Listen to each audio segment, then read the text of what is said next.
جب دین اسلام قبول کر لیا تو اللہ کے پاک پیغمبر نے پھر ان کا نام تبدیل کر دیا۔ وجہ یہی تھی کہ ان کے نام کا معنی صحیح نہیں بنتا تھا، اور جس نام کا معنی صحیح بنتا تھا بعد دفعہ اللہ کے پاک پیغمبر سرکار دو عالم صلی اللہ علیہ وسلم اس نام کو تبدیل نہیں کرتے تھے۔ تو فرمایا بچے کا 5واں حق سب سے بڑا یہ ہے کہ بچے کے لیے دینی اسباب مہیا کیا جائے تعلیم کے لیے۔ جہاں پر ہم دنیا کی تعلیم کے لیے اپنے بچے کو مانتے ہیں، اپنے بچے کی اصلاح کے لیے اگر کسی گھر کے اندر یا کسی مسجد کے اندر کوئی مولوی صاحب قاری صاحب پہنچ جائے، مولوی صاحب پڑھانے آ گیا، ہاں جی بچے نہیں آئے ابھی تک مسجد کے اندر، مولوی صاحب رات کو اچھا سا ڈرامہ لگا ہوا تھا، سب گھر والے مل جل کر دیکھ رہے تھے، بچہ رات لیٹ سویا تھا، اب نہیں آ سکتا، سویا ہوا ہے، لہٰذا آپ کل آ جانا بچہ، کل بچے کو سبق پڑھا دینا۔ لیکن اگر سکول کا مسئلہ آ جائے، سکول ایک دن بچہ نہ جائے تو باپ بھی مارے گا، ماں بھی گالیاں دے گی، باقی کوئی اگر رشتے دار قریبی جاننے والا ہے تو وہ بھی اس کو ڈانٹ کر سکول کے اندر لے جائے گا۔ لیکن اگر بچہ قرآن کے لیے نہ جائے تو باپ بھی کچھ نہیں کہے گا، نماز کے لیے بچہ نہیں آیا، نہ باپ کو خبر ہے، نہ ماں کو خبر ہے، نہ باقی رشتے داروں کو خبر ہے۔ لیکن اگر وہی بچہ کوئی غلطی کر لے، سکول کے اندر نہ جائے، مدرسے کے امتحان سکول کے امتحان کے اندر فیل ہو جائے تو سارے رشتے داروں کو دکھ ہوتا ہے، سارے رشتے داروں کو تکلیف ہوتی ہے، یار یہ کیسا بچہ ہے، تم اپنے بچے کو سمجھاتے نہیں ہو، اس کی تربیت نہیں کرتے، اس کو مارا کرو، اس کو ڈانٹا کرو، اس کی اصلاح کیا کرو۔ اگر یہ آج نہیں سکول کے اندر جائے گا تو بس مستقبل کے اندر یہ کیا کرے گا، اس کا مستقبل خراب ہو جائے گا۔ اس کو سکول کی اچھی سی تعلیم دو تاکہ یہ بڑا ہو کر اچھی ڈگری لے کر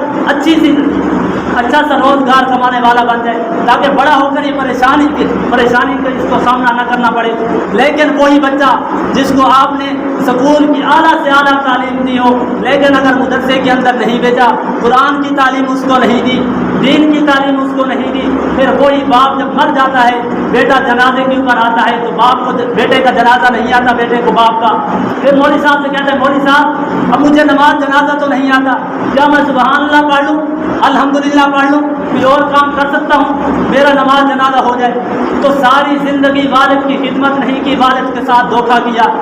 اور پھر مرتے ہوئے بھی والد کے ساتھ دھوکہ کر رہے، نماز جنازہ تو نہیں آ رہا لیکن سب کے اندر کھڑا ہوا کہ باپ کا جنازہ پڑھ رہا ہوں، باپ کی نماز جنازہ ادا ہو رہی ہے۔ تو میرے دوستو، جب ہم اپنی اولاد کو دین کی تعلیم نہیں دیں گے، اس کے حقوق ادا نہیں کریں گے، تو پھر وہی اولاد ہوگی جو ہمارے بھی حقوق ادا نہیں کرے گی۔ اگر میں اور آپ یہ چاہتے ہیں کہ ہماری اولاد ہمارے حقوق ادا کرے تو اولاد کے حقوق میں سے فرمایا ایک حق یہ بھی ہے کہ اپنی اولاد کو حلال روزی کھلاؤ، حلال کھلاؤ، حرام کا لقمہ نہ دو۔ فرمایا اللہ کے پاک پیغمبر سرکار دو عالم صلی اللہ علیہ وسلم بچوں کی تربیت کچھ اس انداز کے ساتھ کرتے تھے کہ جب بچہ کوئی آتا، اللہ کے پاک پیغمبر فرماتے بچے جاؤ اپنا ہاتھ دھو کر آؤ۔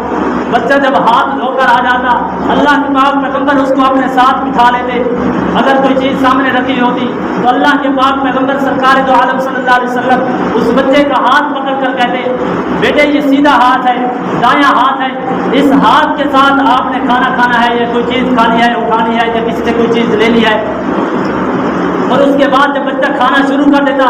کیونکہ بچے کی عادت کے اندر، فطرت کے اندر یہ چیز ہوتی ہے کہ بچہ شرارتیں کرتا ہے، تو اللہ کے پاک پیغمبر جب اس کو کھانے کے آداب بتاتے، کھانے کا طریقہ بتاتے، بیٹا جب کوئی چیز کھانے لگو تو اپنے آگے سے کھانی ہے،